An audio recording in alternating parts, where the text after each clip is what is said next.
अच्छा, तो हम बात कर रहे थे कि अब हमने जिन किताबों के ऊपर 9th-10th लिखा होता है, उनकी तैयारी किस तरह करनी है। स्टूडेंट्स अब देखें सबको पता है कि हाफ़ का मतलब होता है आधा। जैसे आपके पास 2 रोटी हैं, तो उसकी आधा क्या होगा, 2 का आधा क्या होता है 1, 1 का आधा आधा ही होता है, ठीक है। 3 का आधा मतलब डेढ़ हो गया, 4 हैं तो उसका आधा 2 हो गया। ये तो एक मैथ के लिहाज से जब हम देखते हैं तो इस तरह आधा कर लेते हैं, लेकिन अब ये सिलेबस आ गया।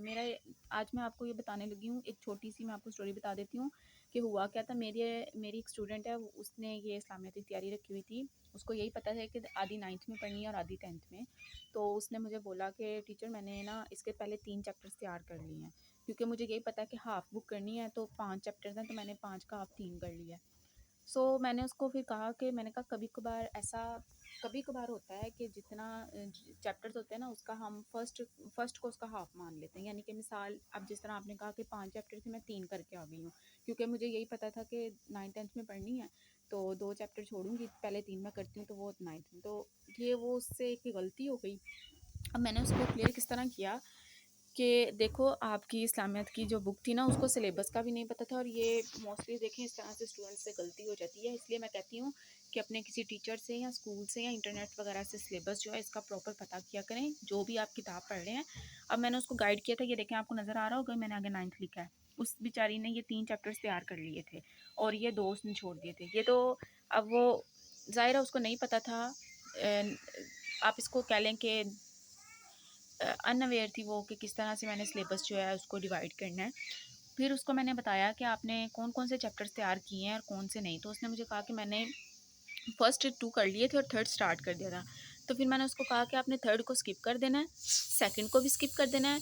आपने फर्स्ट किया ना, उसको करते रहो, उसके साथ आपने 4 करना है। अब ये देखें स्टूडेंट्स, यहाँ पे मैंने आपको बताया ना कि हाफ का मतलब ये नहीं होता कि अगर आपके 6 हैं तो 3 चैप्टर कर लेने, नहीं, कभी-कभार चैप्टर्स को ऊपर-नीचे किया होता है।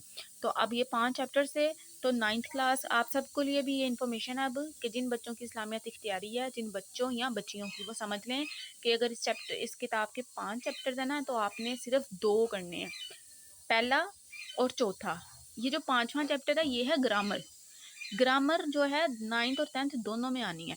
तो आपने बाब अव्वल और बाब चहारम करना है और 5 पेजेस बाब पंजम से करने हैं। यानी कि जब आप ये वाला चैप्टर खोलेंगे ना जिस पे लिखा है अरबी ज़ुबान के कवायद यानी ग्रामर, इसके सिर्फ 5 पेजेस करने हैं।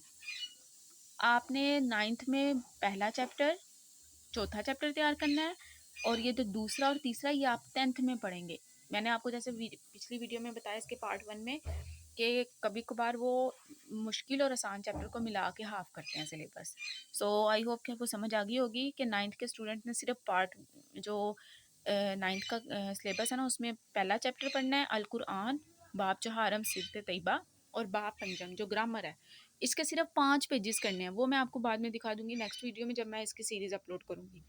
बस यहाँ पे मैं बताने ये चाह रही थी, ये अभी मैं आपको सिलेबस जो है इसकी वीडियो बाद में बताऊँगी, डिटेल इसकी वीडियो बनाऊँगी इस्लामिक तैयारी के सिलेबस के ऊपर। बस यहाँ पे आपको मैं समझाना चाह रही थी कि स्टूडेंट्स जो है ना, इस कन्फ्यूजन में रहते हैं, या बस उनको यही पता होता है कि जिस किताब को हमने हाफ़ पढ़ना है ना, बस पहले 3 चैप्टर पढ़ लो और हाफ़ होगी। नहीं, कभी-कभार आपको नहीं पता होता कि किस तरह का सिलेबस जो है वो किस तरह से जो है उसकी सिलेबस कोर्स आउटलाइन है किस तरह की, आपको नहीं पता, इसलिए अपनी टीचर्स से कंसल्ट करें, ठीक है। सो अब देख लेना 5 चैप्टर हैं, तो उसमें मेरी जो स्टूडेंट थी उसने 3 तैयार कर लिए थे, तो ये तो अच्छा हुआ कि उसको टाइम से वो मेरे पास किताब ले आई, तो फिर मैंने उसकी जो है ये मिसअंडरस्टैंडिंग क्लियर की है। और मज़ीद इससे पहले कि वो तीसरा भी तैयार करती, मैंने उसको अब तीसरा और दूसरा जो है वो ख़त्म करवाया है। पहला अब वो दोबारा कर रही है और इसके बाद वो ये वाला करेगी। सो इस तरह कभी-कभार जो है ना चैप्टर्स उन्होंने डिवाइड किए होते हैं। अब आपको समझ आ गई होगी कि जिन किताबों पे 9th-10th लिखा होता है उसका क्या मतलब होता है। आपने आधा उनको 9th में पढ़ना होता है और आधा 10th में, ठीक है? और इन किताबों को आपने सँभाल के रखना है। जब आप मैट्रिक कर लेंगे यानी 10वीं का इम्तिहान दे देंगे, फिर आप इन किताबों को साइड पे कर सकते हैं। इसी के साथ जिन किताबों पे खाली 9th लिखा है ना, जैसे ये है, ये देखें, इसके ऊपर कहीं आपको 10th लिखा नज़र आ रहा है? इसके ऊपर आ रहा है? नहीं ना। ये वो किताबें हैं जो आपने 9th में पढ़ के साइड पे कर देनी है। इनके लिए आप नई जो है इनका जो आपको नया सेट मिलेगा 10th का, वो आपने स्कूल से लेना है या बाहर से बाय करना है, वो आपको पता है। लेकिन ये वो किताबें हैं जो आपने एक दफ़ा पढ़ ली है ना, फिर आपने इनको 10th में जाके आपने इनको अपने बैग में नहीं रखना है, ठीक है? ये मैं जानती हूँ कि स्टूडेंट्स को पता होगा इन बातों का, लेकिन बहुत से ऐसे होंगे जिन्हें नहीं पता, ठीक है? सो मैंने इसीलिए आपके लिए कन्फ्यूजन दूर किया है कि जिन पे सिर्फ़ 9th लिखा है, वो आपने 9वीं में पढ़नी है और उनको साइड पे कर देना है, और जिन पे 9th 10th लिखा है, वो आपने आधी 9th में और आधी 10th में पढ़नी है। तो इसी के साथ हमारा ये आज का वीडियो एंड होता है।